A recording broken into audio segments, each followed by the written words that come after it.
For me, religion is not the foundation of the morality. In fact, morality is essential to us human, whereas we are able to determine what is right and wrong. Most religious people believe that their morality is derived from their faith, and strong religious individuals frequently question how atheists can be moral. I'll take Christianity as an example, not because it's indicative of other religions, but because there has been a lot of research done in Christians, and many readers will be familiar with it.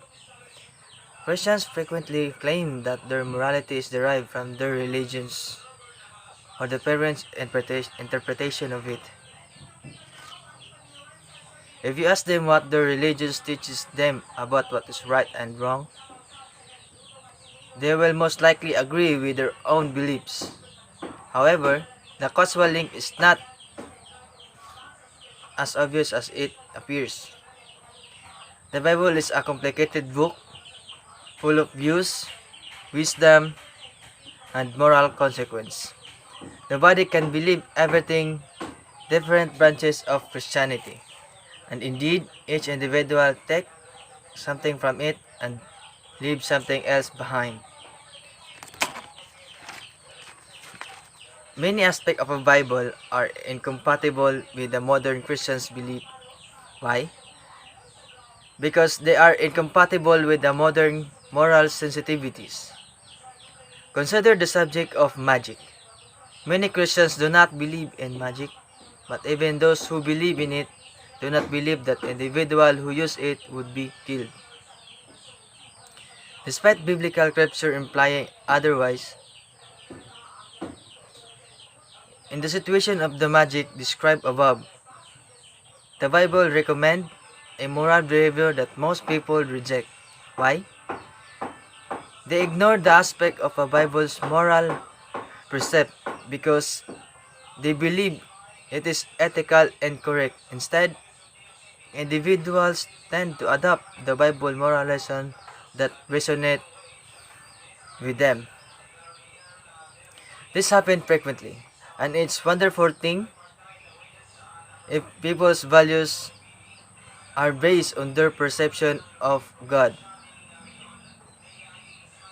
You'd assume that considering God's viewpoint would be more like considering someone else's case. When you think about God's belief, the portion of your brain that is active when you think about your own belief is the most active than when you think about others people's idea. In other words, when you think about God's belief, you're subconsciously accessing your own beliefs. So if you're not from religious, where do our moral comes from? That's a difficult subject to answer because it appears to have a both genetic and cultural component. To be sure, religion has an impact on the cultured element. Morality implies that you have a principle that distinguishes right from wrong and what you will be always do right things. When there are no predictable consequence, you will do the right things. Morality means you won't loot a business during a riot when everyone else is looting. When no one is paying attention to what you're doing, and when you know the store is insured. You don't steal because stealing is always wrong.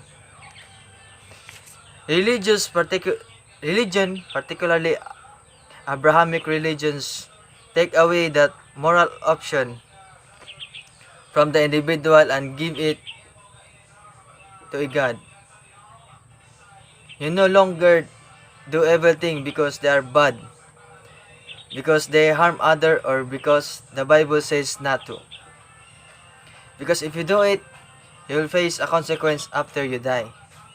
And because God will punish you if you do bad things.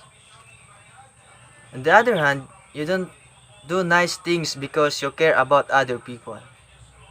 You do good things because you believe your God will reward you in this life and in the afterlife. They are unconcerned about right and wrong, fear and greed, their action, not love and compassion for their fellow men. They only care about what their God has told them to do or not to do. Good behavior will be rewarded while bad behavior will be punished. First, let's talk about moral rights. A moral right is a privilege that allows a person to do an activity or have access to a reward just being alive. Moral rights are inherent of being a moral agent and those unaffected by the government. Those who believe that animals have objective moral rights can argue that they are creatures capable of feelings. Pain has objective moral right just being alive. Because all animals have experienced suffering, according to the reasoning, all creatures have objectives moral rights. The following is a formal formulation of argument. If a being can experience pain, it has objectives moral rights. All animals have ability to sense pain. As a result, every animal has objectives moral rights. If this reasoning is valid, it does not follow that humans are justified in abusing animals. It simplifies indicate that animals aren't moral agents and as a result don't have objectives moral rights. That examples one can care for animals while yet denying that they have moral rights. Me, for example, is against in animal abuse. I thought that treating animals with respect and compassion help us treat people with respect and compassion. Because those who is harsh to animals likewise become a hard in dealing with men. As a result, we should avoid cruelty to animals. I maintain. However, others did not deliver that animals have moral rights. Only people others argue have much right. The categorical imperative and the golden rule are moral ideas that animals cannot follow. Only people can comprehend and seek to put such and normative rule into practice. The argument against animals' right could be countered by stating that it is based on a false definition of moral rights. The argument is weakened by the definite fallacy. This fallacy happens when someone defines a phrase of the fly in order to justify their argument. The opponent animal right might retort that their moral rights is not arbitrarily defined. Instead, it's truly expressed that we have means when we discuss moral rights in depth. According to the theory that animals' moral claim is equivalent to a moral right. Any action that fails to treat the animals as being with inherent worth would be a violation of the animal's right and hence moral undesirable. To treat an animal as a means to some human aims, as many humans do when they eat animals or experiment on them, is to violate the animal's right.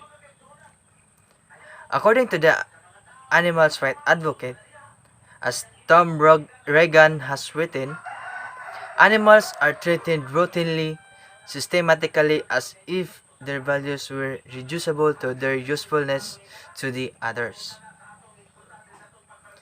They are routinely, systematically treated with a lack of respect, and those who are their rights routinely, systematically violated.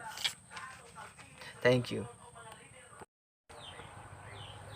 To summarize, the animal rights viewpoint considered the moral relevance to claim to be absolute. As a result, any use of animal ignores their moral claim is unacceptable. According to a utilitarian, the moral relevance of animals' morally significant interests varies. Several elements influence whether an activity is morally justified or permissible. Although the utilitarian position of animals, there are some instances in which the usage of non-human animal and possibly even human animal is morally permissible.